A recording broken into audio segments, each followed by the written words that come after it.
Welcome to the Creative Penn podcast. I'm Joanna Penn, thriller author and creative entrepreneur, bringing you interviews, inspiration and information on writing craft and creative business. You can find the episode show notes, your free author blueprint and lots more at thecreativepenn.com, and that's Penn with a double N. And here's the show. Hello creatives, I'm Joanna Penn, and this is episode number 879 of the podcast, and it is Tuesday, the 25th of August 2026 as I record this.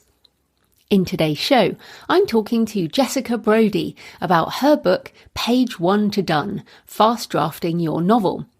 We discuss why most first drafts are never finished, how to finish a novel writing just 30 minutes a day, why drafting and revising are two different jobs, how Jessica's writing career has evolved, and much more. So that's coming up in the interview section. In writing and publishing and book marketing things, well, first up, I wanted to mention that Jessica has a pre-order page up for her book, and that is at jessicabrody.com/pre-order. And I wanted to flag it, so even if you don't want Jessica's book, you can go and check it out as an example of book marketing. Now, it is valid until 22nd of September 2026, so depending on when you're listening to this. But essentially, Jessica is marketing a novel with this pre-order, but she has an audience of writers. And so she has done a bundle of things you can get if you pre-order, including a live workshop on how she wrote the book, 3 months access to her Save the Cat course, and the first 4 chapters of the book delivered early. Now, I wanted to flag it because this kind of pre-order page is more common for non-fiction authors. It's much easier to do for non-fiction authors because offering a webinar, offering a course, this is quite normal for non-fiction, but this is a novel and a good example of a way to get people to pre-order fiction anyway, if you have a different segment in your audience that might be interested. This is exactly what I do with my fiction Kickstarters. So I always have several levels that include consulting for other writers, even on my fiction Kickstarters, and also a webinar, usually a webinar, say on discovery writing or something like that, short stories for my short story one.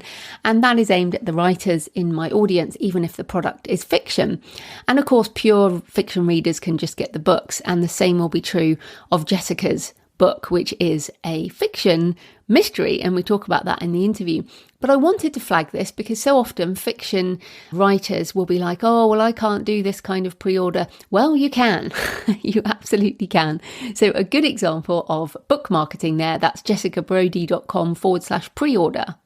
And then coming back to Kickstarter, I was fascinated to see this week that Clive Barker, who is basically a god in the horror community, is doing a Kickstarter for 3 new books. As I record this, it is almost at $900,000 and still with a couple of weeks to run. Now, this Kickstarter includes new original stories, curated out-of-print editions, limited edition books, remastered editions, and a good reason to have a look at this is the example of the page. Again, so often, obviously, I'm not as famous as Clive Barker. 99% of authors are not as famous as Clive Barker. And if you haven't heard of him, you're not in the horror community. But the point is, it doesn't matter. We can learn from everybody. What I like about this campaign, it has such a spread of rewards.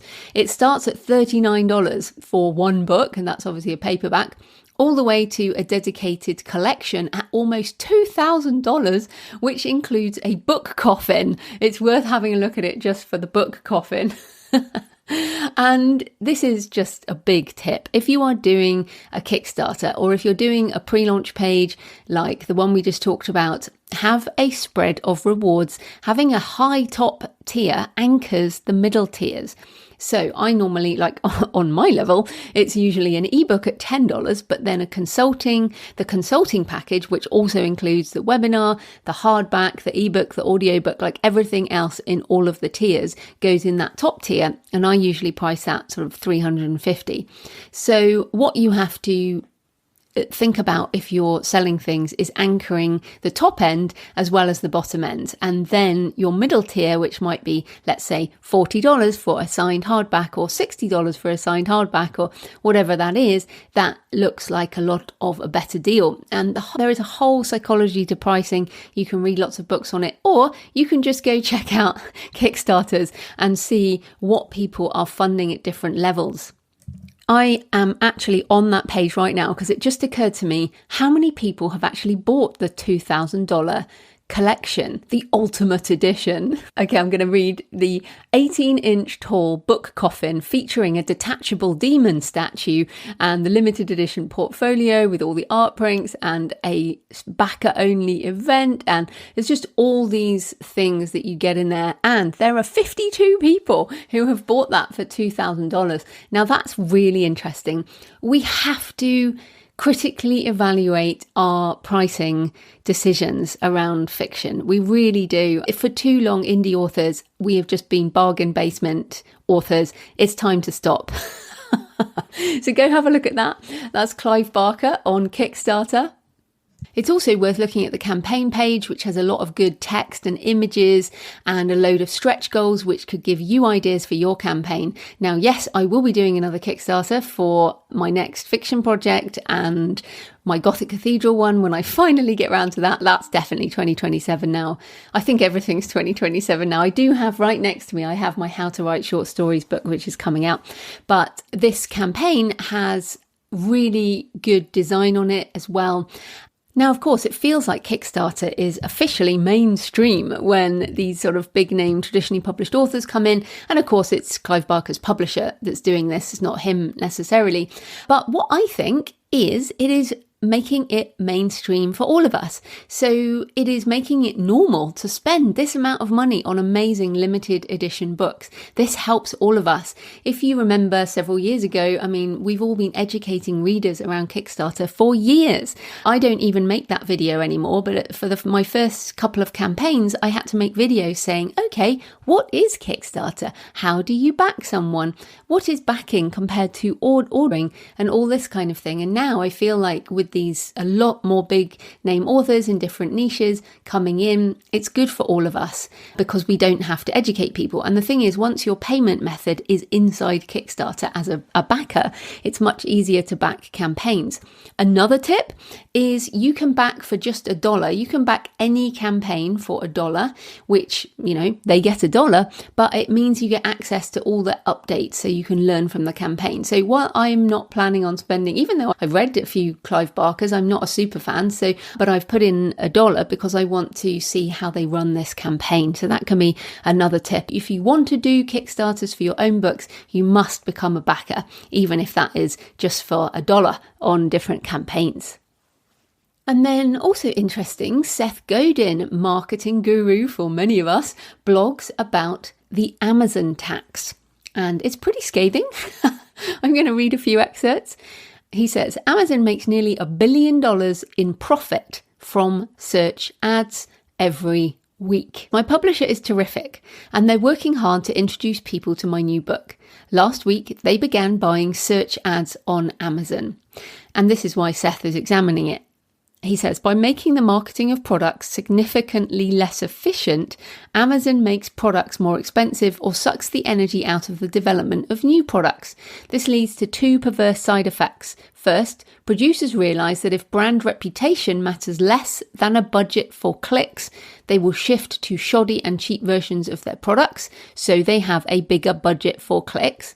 And second, Amazon, and Google before it, have an incentive to make their organic search results worse, giving producers more incentive to buy more ads. And that last point is, I think, what I have experienced, and I think what many of us now experience, which is the search on Amazon has just fallen off a cliff, because you might be searching for things, looking for stuff that you want, but you are inundated with ads. And of course, I do, like many authors, I run Amazon ads on specific books. I have found it only very specific books work in very specific markets, and it becomes more and more expensive. But as a reader, I found the experience of looking for books so bad that I use Claude or ChatGPT or social media to find books now. I will often still go to Amazon, but I will type in the book rather than looking for things. And I don't even bother with the also boughts anymore. And my behaviour has certainly changed a lot. I would say it's probably a sort of at least 5 years now, but that has really changed. Now, what can we do about this? Because we do rely on paid ads, a lot of us, or at least not rely on it, but we use it as some kind of boost. I do know some authors who absolutely rely on it, and you have to find ways to keep testing that, see if it's working. But also remember, book marketing has so many possible strands to it. Paid ads are just one of the many ways to reach readers. Content marketing, like this podcast, being another one. Now, the main thing I think that is important in this whole game is the attitude of experimentation. And also understand that there will be somewhere a form of marketing that suits you, suits your book, and suits your budget. Maybe you just haven't found it yet. So no need to despair when you read the things that you might read online, or people are always moaning on Substack and social media about book marketing. But the point is, you will be able to find something. You just have to experiment and try different things. And then on AI things, well, there's been lots of drama around whether or not certain authors used AI, which has led to several people losing book deals and awards being questioned and all this. So it was refreshing this week to see traditional publisher Harriman House, a business and finance imprint of Pan Macmillan, which is one of the big traditional publishers, announces the acquisition of a new human-originated, AI-facilitated book, The Everything Code, by renowned macro analyst and entrepreneur Raoul Pal.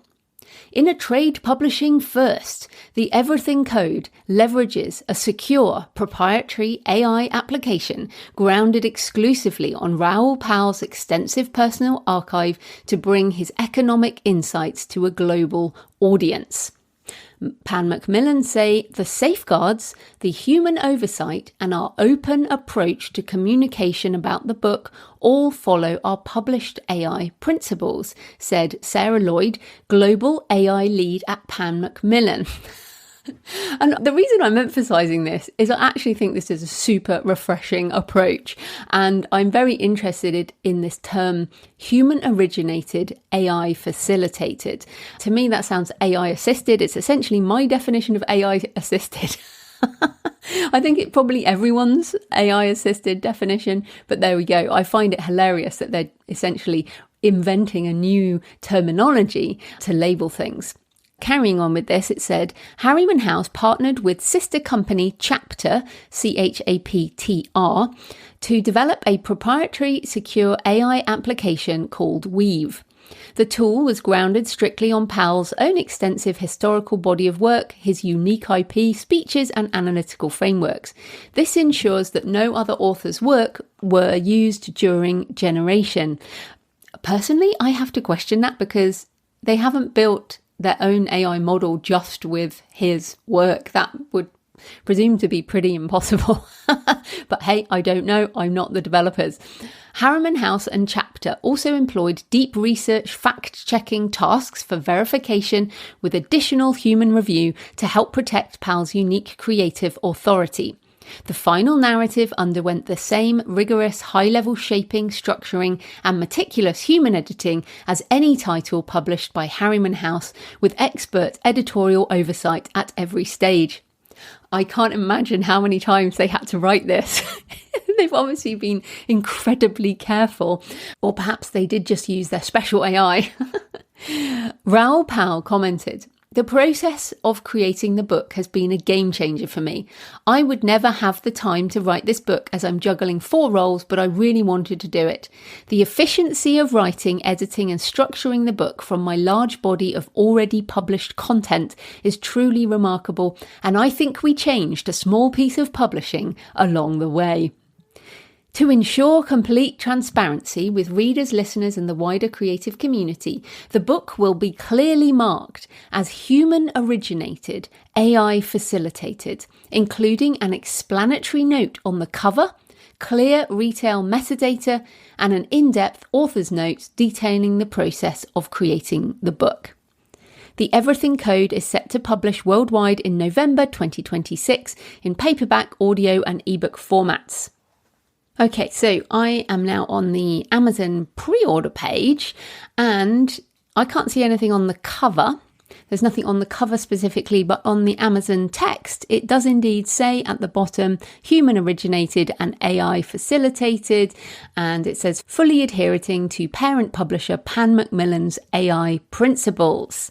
So this is really interesting. And then scrolling down, having a look at it, I mean, I'm going to pre-order this and have a read. I quite like Raoul Pal anyway. I occasionally listen to his podcast and agree with him on everything. Unsurprisingly, we all don't agree with each other, but I do find this absolutely fascinating. This is openly co-created with AI, whether you want to say co-created, AI-assisted or whatever. And a bit like Clive Barker doing Kickstarter, making it more acceptable as a new way of doing things, perhaps human-originated, AI-facilitated is the new open language for publishing. So I wonder about that terminology. There's no trademark on it or anything. So I presume any of us could now say human-originated, AI-facilitated. I would expect that to come into terminology as this progresses. So then I clicked through into Pan Macmillan's AI policy because I thought, well, I should have a read of this. Definitely worth having a look at. So they say, within our business, we can see how AI assistants built into our workflows and core processes can be transformative. For example, helping us bring books to readers' attention through AI-boosted metadata processes and an AI-augmented approach to digital marketing. And yes, I can say that for me too, Claude has been doing metadata processes and AI augmented digital marketing, including optimization on my Shopify stores, for example. Also, their AI principles and policies say we use AI as a tool to spark our own creativity.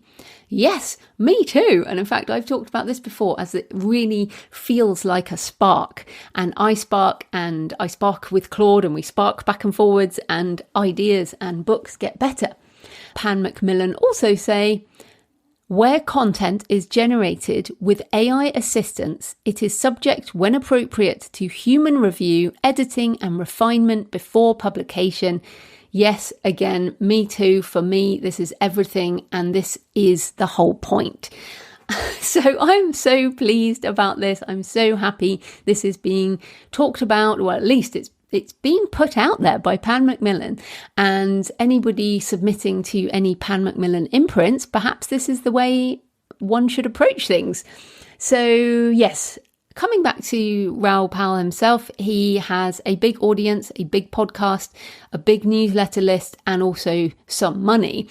So I would expect them to make money out of this book. So of course that is quite different potentially to some of the authors who've been almost cancelled for their AI use. Also, Chapter, CHAPTR, is a tech innovation company backed by Holtzbrinck Publishing Group, which is again a big publisher in Germany, aspiring to redefine the future of work. The products include tools for publishers to generate metadata, assess manuscripts, and generate visual marketing assets from existing book covers and metadata. So assessing a manuscript, if you haven't played with the AI stuff, to assess a manuscript, you have to have the AI read the manuscript. So if you are at all unhappy with AI usage, you better be watching out for what publishers are doing, because essentially sounds the same as many of us authors who are AI assisted, using tools to help us be more creative, make better books, reach readers, and do all the things basically. So I hope that encourages you to maybe give some of these things a try for yourselves. So in personal news, I am pretty tired because I did a big push on my dissertation this week, some very long days, and I did a massive edit And I'm happy to say I have it printed out here. I'm in the 99% finishing energy stage, all the tiny things, checking all the footnote formatting, all of that kind of stuff. I have just the final read through, which will have some small edits, but nothing big. So really, really small line edits, maybe a few sentences added here, there and everywhere. And this is the stuff I would usually pay an editor for. But I have not. I have been very finicky, and this is definitely how I have worked with AI with this. Categorically, no use of AI for writing, but I have absolutely uploaded my PDF and said, please check my reference formatting, and that has been super useful. But yes, I am so glad it is almost over, as in I'm pretty much finished of this degree. If you missed it, the Masters in Death, Religion and Culture, it has been fascinating and also has taken a lot of my energy, and my business has certainly suffered. I have taken my eye off the ball. But then I knew there was a price, and I have paid it for sure. But I'm looking forward to focusing 100% on the writing and the author business, and I have gained so much from the degree in terms of just learning about so many things, revisiting a different way to write. The research, I'm definitely bringing that back. And I am going to do a couple of episodes before Christmas on various things. Several of my patrons have said they want to read my essays, and I'm like, well, maybe. We shall see.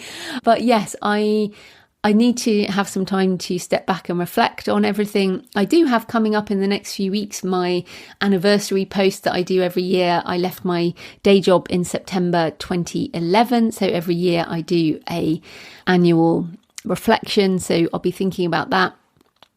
So I'll talk about that again once that's up. But I'm looking forward to focusing 100% on the business and the writing. And I have been weightlifting and walking throughout, but I need some longer walks. I'm really missing it. And we do have a multi-day walking trip coming up, so that I'm really looking forward to that. And in terms of creative inspiration and travel, I did just post my photos and the journey we had through Brussels and Bruges. So over on Books and Travel, if you'd like to see some holy relics, some Gothic churches and some memento mori, go on over to booksandtravel.page/blog, and I'll put the links in the show notes for Brussels and Bruges in Belgium. So thanks for comments this week. Thorn said, I love Rick Rubin's work. Thanks for that interview link. Also on websites, I've focused on my direct store and realised I just won't maintain 2 websites.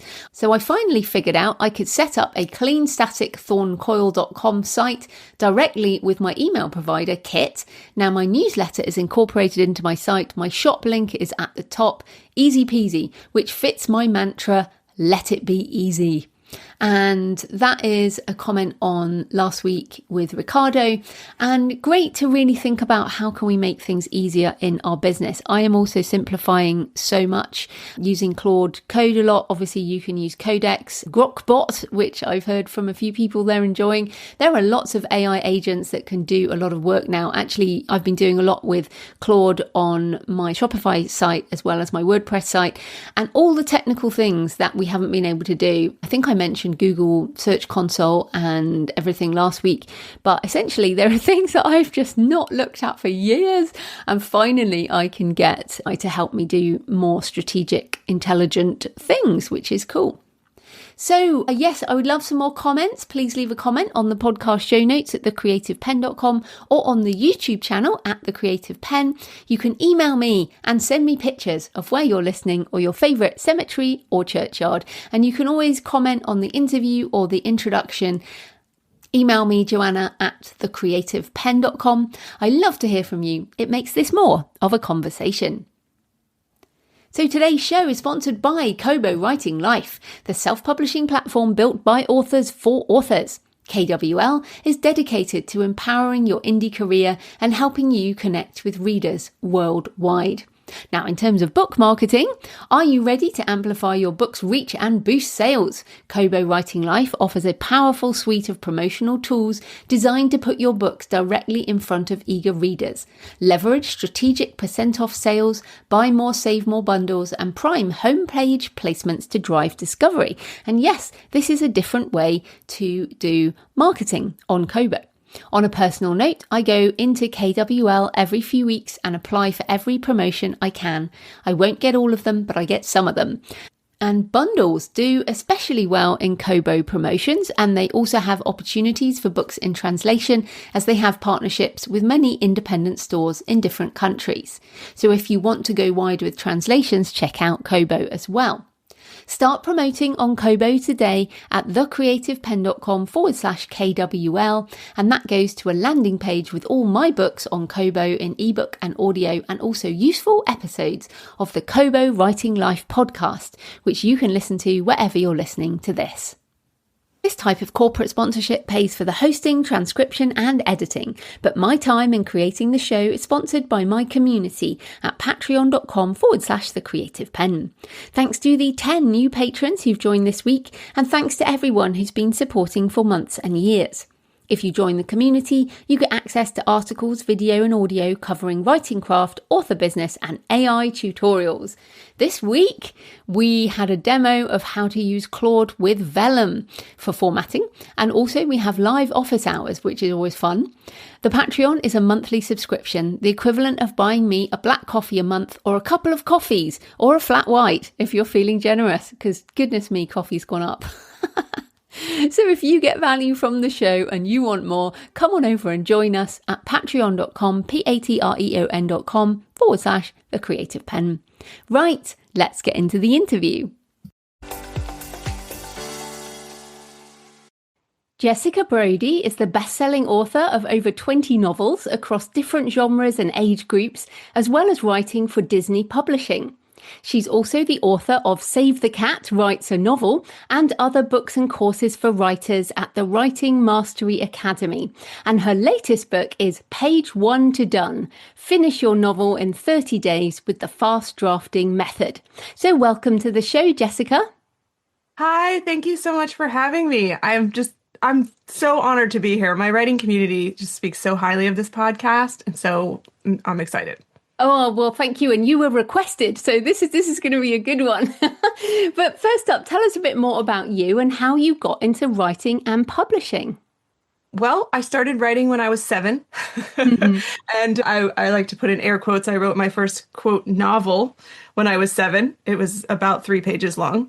But I got the bug very early, and I didn't realize it was an actual career choice that you could take seriously until way later in life, after I'd already graduated college with a degree in economics and I was working as a financial analyst, and I was just writing on the side for fun. And then as luck would have it, I got laid off from my job, and I ended up just trying to take writing a little bit more seriously in that time. And that's when I found the Save the Cat method, which absolutely changed everything for me. Before that, I had just loads of rejection letters. I eventually sold my first novel to St. Martin's Press, and I've been writing and publishing ever since.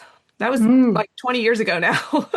20 years. Wow. It's so interesting. So you were in economics, you were a financial analyst, and you got into writing. Did you have any pushback from either your own brain that was like, I cannot make money this way, or your family, or how did you make that leap? Because, we just hear that it's not a career financially, really. I know. And I think I went into it very blindly, like using television as my resource of this is how much money I can make writing, like Sex and the City. She was selling books for lots of money. And I was like, oh, I just have to sell one book and then I'll be set. That was not the case.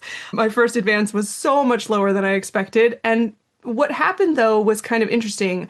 I sold my first book, way lower advance than I was hoping for. I wasn't making any money anywhere else. So I was taking on all these like odd jobs that I could do in my own time. Like I was doing transcription work and I was working at a school half the time. I mean, I just had so many really weird jobs. But I think what happened was because I didn't have another financial net to help me. Like it just pushed me really hard. And so once I sold one book, I was like, well, I need to sell another one and another one. And I ended up in this like 20-year cycle, which I've slowed down thankfully since, but just of writing so just obsessively, I should say.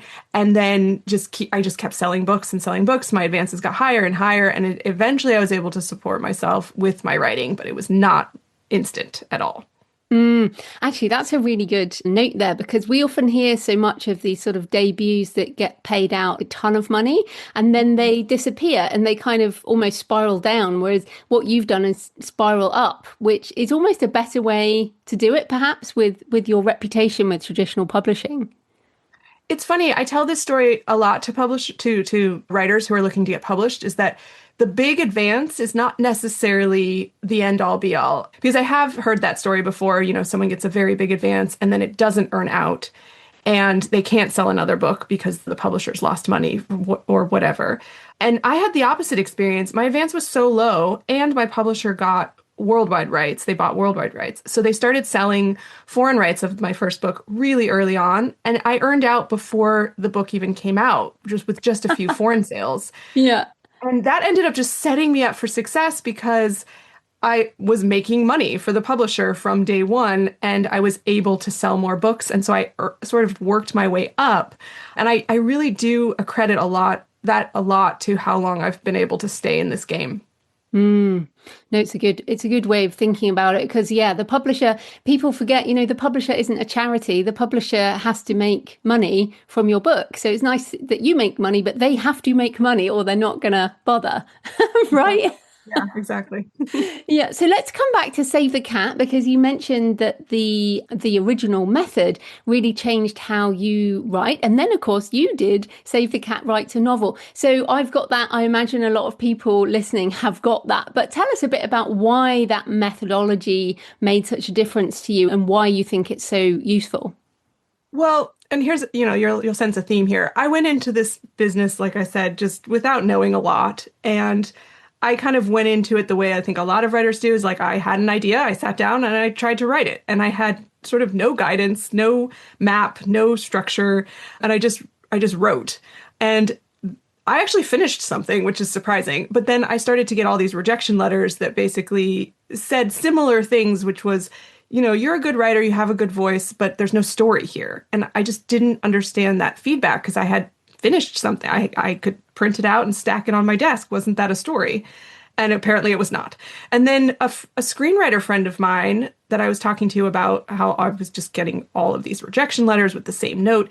And he said, you should read this book that had just recently come out. It's called Save the Cat and it's for screenwriters. But I think it could work for novels because it just seems to be all about structure and storytelling. And so I read the book cover to cover so quickly because if anyone's read the original, it's just so readable. And everything just started clicking in my mind. I realized, wow, I really don't know how to tell a story. I could plot out everything I had done wrong. And I went back to my book and I started rewriting it from page one with this new structure in mind. And when I finished that, I ended up getting an agent for that book and the agent sold that book. And I've just been using the method ever since. It just made so much sense to my brain. And what I tell writers is use the method that makes sense to your brain. All storytelling structure methods are basically telling the same story in just with different words, sliced and diced a little bit differently, but structure is structure and a story is a story. And it has to have a beginning, middle, and end. It has to have conflict. It has to have a middle twist and things like that. So this one worked for my brain. And I started to teach it to other novelists because at the time there was still just the screenwriting guide. So I started to basically teach how I was using it to other novelists. And that turned into the book, Save the Cat Writes a Novel. Then I wrote a young adult version of it as well. And I still use it to this day. It's just something that's always made sense to me. So were you hired by the estate? Blake Snyder died, right? So were you hired to write that, or is that something you arranged? It was kind of something that was arranged. Blake Snyder Enterprises, I think that's the name of the company. Blake Snyder died in 2009, sadly. And when I started using the method, I was blogging about it on my blog, and I would just share some of my beat sheets of the novels I was writing. And the people who had taken over his estate, they reached out to me and said, "Hey, can you blog for us? Because we don't have a lot of novel content on our blog. We just do screenplay stuff." And I said, "Of course." I had like a fangirl moment, like, "Oh my gosh, they've reached out to me and this is so exciting." And so I started blogging for them. And then that turned into the workshops that I started doing with them. And then we partnered up on the book. I think it was one of those things that sort of felt inevitable, like we were just working toward it. I was living in LA at the time. They're based in LA. And I remember having breakfast with them. And we both kind of we all just looked at each other and were like, so we need to write a book, right? There has to be a book. And so we ended up sharing the copyright. And it's, as you see from the title, it says based on the books by Blake Snyder. It's very much his method. And then I just brought sort of some of my novel flair and some of my own little tips and tricks that I'd picked up over the years and applied it to his method. Mm. No, I love that. And we are going to come to your other book for writers in a minute. But just on that sort of intellectual property sharing, writing in other markets, you also write for Disney Publishing. And this is so fascinating to me. Now, there are lots of people who do write for other properties. So how did that come about? And how does that fit into your portfolio of the things that you do? Yeah, writing for other properties is really fun. It's probably not for everyone. You kind of have to know what you're getting into before you pursue it because it's very much not your IP. Mm. Or writing under someone else's brand, you're in their canon and there are certain rules you have to follow. So you kind of have guidelines, but I found it to be really fun and kind of a break from some of my own stuff because I didn't have to come up with everything. I didn't have to invent all the new worlds and all the new characters. A lot of them were just given to me and I could just play within the boundaries of that sandbox. And I really found that inspiring. So what happened actually is I was on a writing retreat with a bunch of other writers, and there was a writer at the retreat who already wrote for Disney Press and was supposed to write this new series for them based on their Descendants series. And she said to me, like, I really can't do it, but I'd love to recommend someone else to them. And I think we had been talking about how big of a fan I was of Disney or something. And she said, "Do you want me to recommend you?" And I said, "Yes, absolutely." Another big fangirl moment. Mm. And so the editor of that series reached out to my agent. They talked to me. They got writing samples from me through my agent. And then before I knew it, I was hired to write. I think the first contract was maybe for 2 or 3 of the books. And then we renewed for a few more. And it was just really fun. And then I formed a relationship with that editor. We ended up working on another series for younger kids based on the Disney Princess Lego series, which was much younger and new for me. It had illustrations. That was a whole new challenge. But I just found it really fun. And as I said, it was a nice break from writing my own things because I could write them fairly quickly. They did have very fast turnarounds at the publisher too. But I could use sort of my skills for structure and storytelling and apply it to a world that already existed. And it was a nice pairing. Yeah, I love this. So much of what you've done seems to have come from relationships or just putting yourself out there in the world. True. Yeah, good observation. I hadn't thought of that. Yeah. Whereas I think a lot of people think that it's all about just cold pitching. It's not so much from what you're saying. Yeah. And I did another IP project with Simon & Schuster called Boys of Summer, which was a young adult novel. That one specifically came from my agent. So a lot of times publishers will reach out to agents and say, "Here's what we're doing. Do you have authors who would fit?" And my agent will often reach out to me and say, "Here's the pitch I got from a publisher. Are you interested in submitting yourself for this?" And that's what happened with Boys of Summer. And they actually sent out an outline to a bunch of writers who were interested. And I had to actually write sample chapters to the outline, or I think it was the first couple chapters or something. Mm-hmm. And I was very gratefully selected to write it. And that just came about from having an agent. And a lot of times having an agent is a way into IP work. And then also those connections can help too. Yeah. Fascinating. Right. Well, let's get into your book, Page 1 to Done, which, as I said, one of my listeners actually requested to have you on the show to talk about this book because she said it was absolutely fantastic and helped her finish her book. So why finishing? What is the problem? Like, why write a book on actually finishing? What are some of the common issues that people have? Oh, yeah. Well, thank you to that listener. I really appreciate it. And here I am because of you.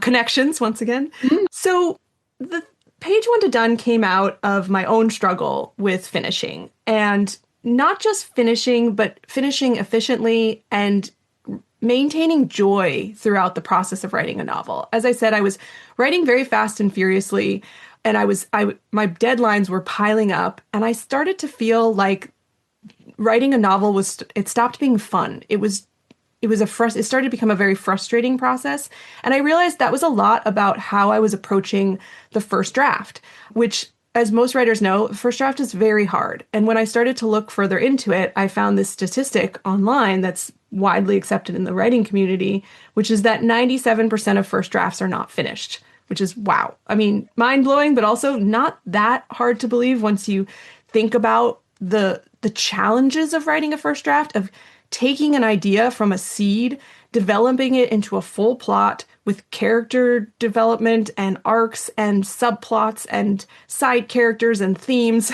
and all the things that you think a story should have, getting that all onto the page and actually reaching the end. It's very, very difficult, and I never lie about how difficult it is. So I was struggling to finish things quickly, to enjoy the process, and I noticed that other writers were too. And I felt like, well, I have this plotting guide that I love, this structure guide, Save the Cat. Shouldn't this be easier once I have an outline? Yeah. And it wasn't. And it wasn't easier. And that, I think, is because we forget that there's another part of the process. It's not just about developing a nice character or a compelling character. It's not just about having a well-paced plot. You have to be able to get ideas out of your head and onto the page in a way that doesn't make you want to quit. And I think one of the problems with the first draft is most of us, we write something down, it does not match what's in our head, and we start to just get more and more frustrated. The process becomes overwhelming. We're holding too much of the story in our head. We're going back to page one to revise with every new idea we have. So it starts to slow down. The farther we get into the book, the longer that, back to page one process takes, and things just start to spiral out of control. And I think that's essentially what happens to this 97% of first drafts is the writer quits because it's not good enough. It doesn't match what's in their mind, and there's too much to hold, and it starts to just become overwhelming. So this is what was happening to me. Even though I was finishing things, the process was still very overwhelming, and I started to just experiment with different things, like different mindset shifts that I could make, different ways I could change my writing routine to really enhance the process, to get into flow faster, to stay in flow for longer, things like that. And it took me about 5 years, and I developed this collection of mindset shifts and strategies and routines and things like that I could not only apply to myself, but I turned it into a system that was repeatable. And I started teaching it in my Writing Mastery Academy. I called it the fast drafting method. And it's all about letting go of this idea that our first draft has to be perfect or even that good, and just focusing on getting ideas down as quickly as possible, even if that creates a big mess. And it's this freeing process of doing that in a way that we don't get into our own way. So I started teaching it to other writers. People were finishing things who had never finished things before. Writers who had taken 2 years to write a first draft were writing first drafts in weeks. And people were just the biggest comment I was getting was, this is so freeing, this is so liberating, this is so fun. And it gave people the motivation that they needed to actually sit down and revise the book, which before either they never finished, so they never got to the revision process, or they were so overwhelmed and bogged down by the 2 years it took for them to write one draft, they didn't have the energy to revise and get it to the next level. So anyway, all of this is to say it was working for me, it was working for other writers. I turned it into a book called Page One to Done, and it's my 3-phase process: mindset, preparation, and drafting, which I equate to running a marathon, which, you wouldn't run a marathon without proper training and proper nutrition and the right mindset, just like you wouldn't write a novel without the right mindset, the right preparation, and the right skills you need to get to the end. Yeah, that's fantastic. And you mentioned training there and some of the routine changes. So I hear like new writers will say, oh, I can't write unless I maybe have 2 hours or 3 hours to write down stuff. And I never have 3 hours at a time. So I never have time to write. Like I hear that a lot. So what would you say to those people? And what is a routine and a mindset shift that might help those people? That's great. And I hear that all the time too. I interviewed a handful of authors for this book who had gone through the fast drafting method with me. And I would say the majority of them wrote for 30 minutes to 1 hour a day and were able to finish their books in a matter of weeks to maybe 2 months. And that's because what I teach in the book, and I'll give you some samples about it, what I teach in the book is not about the amount of time you have. It's about what you use, how you use that time. And when you really structure your day and your writing time with intentionality, you do whatever you can to block out distractions, get into flow, stay in flow. And I'll give you one amazing tip that basically solves all of these things in a second. But when you really bring intentionality to those 30 minutes, you can write more in 30 minutes than you can in 3 hours without bringing these kinds of intentional choices. And so that's one of the things I teach is you don't need more time. You actually just need to approach the time you have with the right mindsets and the right intentions. So one of the biggest shifts I tell people is just don't write and revise at the same time. For one, it pulls your brain into two different directions and creates the requirement of context switching, because essentially drafting and revising are two different jobs. Drafting is getting ideas out of your head onto the page. Revising is polishing those ideas. They require very different headspaces and very different skills. So when we try to do both of them at once, we're pulled in two different directions. We're essentially trying to polish something we haven't even figured out yet. So we're kind of polishing in the dark, if you will. And it causes our brain to just snap back and forth so many times. If you've heard, there's the term context switching is very big in the zeitgeist today. And that's because it's eating up our brain capacity. So if you spend 30 minutes just getting ideas down without judging them as they're coming out, without trying to revise them as they're coming out, you will get a lot of words down. And so a lot of that has to do with just what do you expect out of those 30 minutes? If you expect to write like a chapter of absolutely brilliant, polished prose, you're probably not going to do it. And you're going to feel like you wasted 3 hours. And then the next time you have 3 hours, you're like, well, no, I'm not going to do that. It's too frustrating. And I don't have 3 hours to begin with. But if you sit down with the idea of, I'm going to get all my ideas down, I'm going to just enjoy this process and live in my story for these 30 minutes, you will be amazed at how much will come out onto the page. And you can absolutely finish a book that way. But yeah, intentionality is how you set up your workspace, making sure that your phone is on do not disturb, making sure there's no pop-ups on your screen, making sure there's no even windows open behind your document, because every time your mind thinks about something else, you have to bring it back, and that eats brain power. So it's things like that. And then I have a whole chapter on how to set up a writing routine. And one of the biggest tips I give people is to do what I call a pre-writing ritual. So this is based in neuroscience, and there's all of these studies that back this up, that our brain does something where it associates an activity with another activity. So if we, let's say, but right before we sit down to write, every time we do that, we do 10 jumping jacks, just as an example. But we only do 10 jumping jacks before we write. We don't do 10 jumping jacks before we sit down to do our taxes or answer emails. It's just before we write. Your brain starts to create this associative link with jumping jacks and writing. So these are ways that we can prime our brain to get into the writing mode. And after doing that a handful of times, you do your jumping jacks and your brain is literally already in your story before you sit down. It starts to soften that resistance that happens when we think, oh, I have to go write now, or I got to go write a certain amount of words, or I have to work with my story. It softens that, where it just becomes, oh, this is what I'm doing now. And that for those kinds of things, like setting up these pre-writing rituals, which could include jumping jacks, could include something else, a lot of examples we can explore if you want, that creates that associative link and allows us to get into the writing zone even faster. So by the time we sit down, we're already primed to go, and there's no, we're not wasting a lot of that time just going, oh, should I do it now? Should I do it later? I've got to open my document. I've got to do, oh, my coffee's a little low, all the things that we do to delay writing. It just, they start to fall away.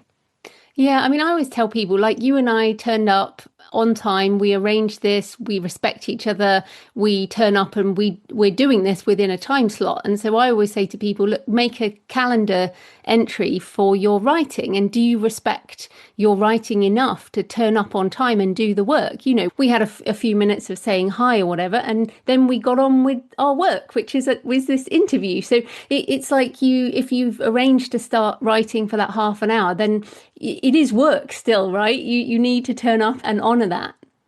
Yeah, and actually, I have the same tip in the book. I say put it on your calendar, block it off. For the reasons you said, it creates in your brain the idea that this is a serious thing. It's not just I'll get to it when I get to it, like folding the laundry. It's like, no, this is what I've decided to do. I'm serious about it. I respect it.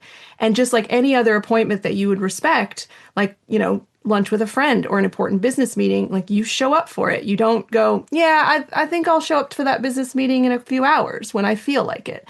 But also it keeps the routine consistent, because one of the tips I give is to always write at the same time every day if you can, because again, that associative link created in your brain, that habitual routine. So if you put it in your calendar for the days that you're going to write, you won't schedule over it by accident, which is just another logistical thing.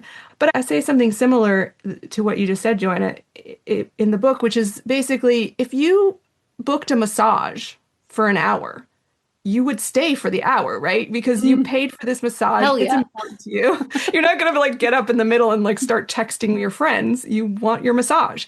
And if you treat your writing like any other thing that's important to you and show up for it consistently, it will show up for you too. Yeah, and I think the other misconception is that, okay, so that person has made it and they're at the desk, and I listen to Rain and Thunderstorms in my headphones. That's kind of, I guess, my routine. But that doesn't mean that I can just stream something wonderful. And you talked about separating the writing and the editing, but sometimes it really is pretty basic, right? Morgan walked into the room. That will often be my thing. And then I'll be like, okay, well, why? And what was the room like? Or was it even a room? And so sometimes you just have to start writing something rather than wait for a perfect sentence. Oh, yes, absolutely. Waiting for the perfect sentence, you'll be waiting for a long time.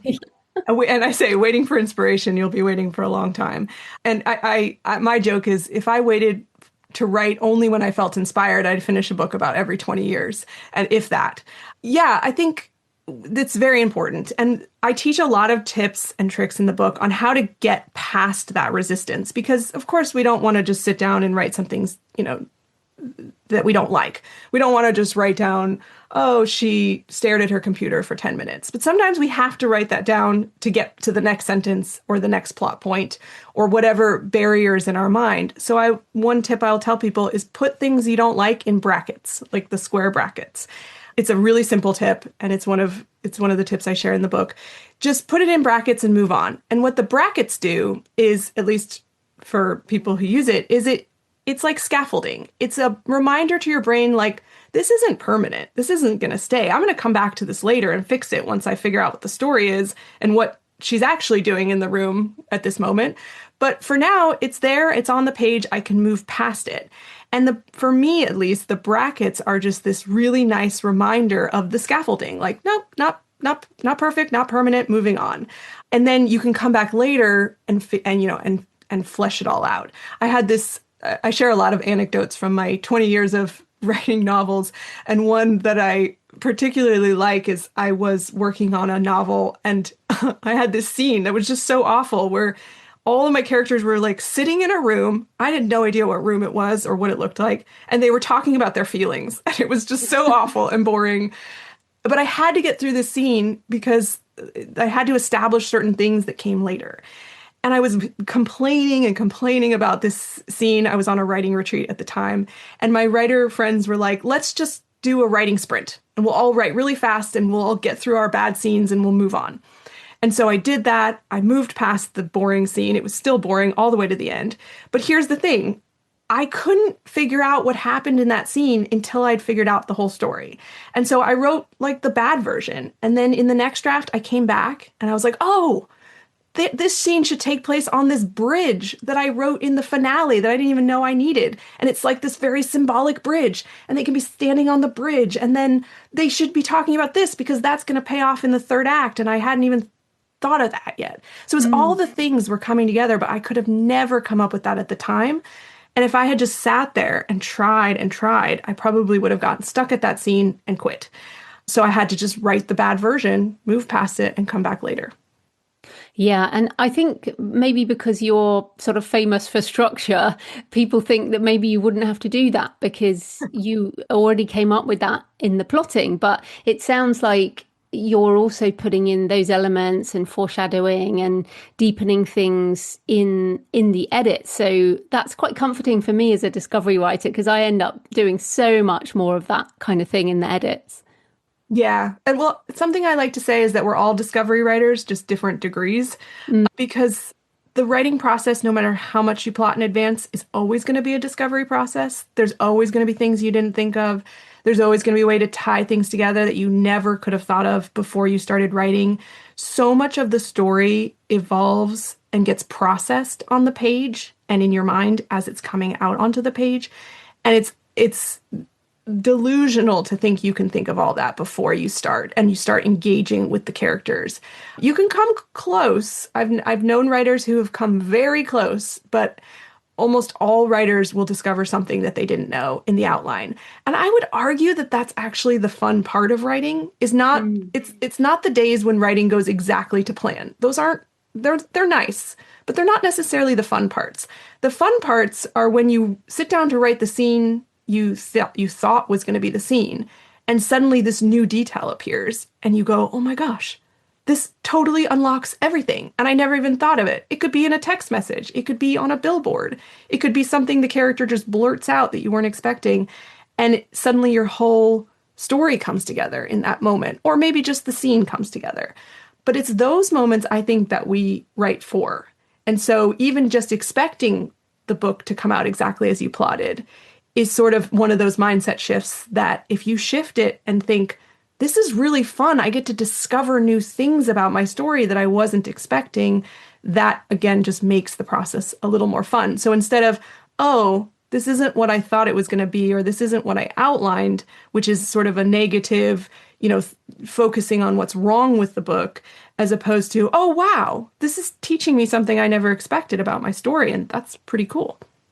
Yeah, I think that moment that Carl Jung called it, I guess, synchronicity, the moment when these things come together and it feels just incredible. That's the moment we all look for. It's the moment and it does seem to happen on every book, like just everything clicks into place. And I look forward to that moment with every book. But I did want to ask you about a novel that you have coming out soon as we record this called How to Write a Murder. Now, this is a new genre for you, and it's quite meta because it's about writers as well. So talk about writing a brand new genre now at this point in your career. What are the challenges of trying to reach a new audience? Like why do this book now?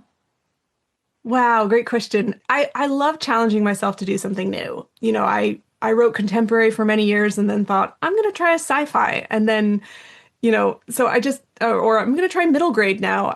I think I go where the story wants, where I'm inspired to go when it comes to story ideas. However, with mystery, it's been one of those things that's always been on the back of my mind, like a wish list, a bucket list. Like, I want to write a murder mystery. I just never had the right idea. I never had the time, or I never had the space. And then I finished my last novel contract and I took a break because I said I was writing on deadlines for years. And I took a very, very much needed break from deadlines. I had no contracts for the first time in, I think, 15 years. I did not have a book deadline. And I just asked myself, Jessica, what do you want to write? As opposed to what's the next book that's due? And the answer was very clear. It was like, I want to write that murder mystery. And I toyed with a few ideas. And then I started to think about, okay, so I wrote this book on plot that a lot of people know and use. What if someone used that book to plot a literal murder? Like, what would that look like? And this mind meta explosion came to mind, which is that I wanted to write a murder mystery that's kind of structured like a plotting guide for murder mysteries. And the characters in the book are all writers who are familiar with this plotting guide. And the events of the story are unfolding like the events, like a plot of a murder mystery, according to this book. And you have no idea which one of them is actually using the book to plot the murder, because they all know the book. So one of the taglines is 1 dead body, 7 mystery writers, and they all know how to get away with murder. And it was sort of my like culmination of everything I'd done in my career, like all the plotting workshops I'd taught, all the revision courses I'd taught, and of course, this plotting structure method I'd been teaching for years. And I put it into this book. It's a fictional version of Save the Cat. It's called The Bestseller Formula.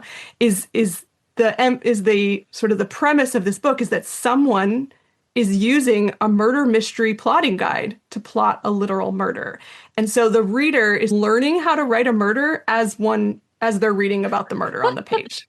I love it. I know lots of people are going to want that. But it does bring sort of the business side of things into more difficulty, because, of course, you have readers, like you mentioned, middle grade, you've got YA books, you've got, obviously, I guess the writers that you teach will be interesting. But how is this going to work for your book marketing and your business? Because it also sounds like this might be a standalone.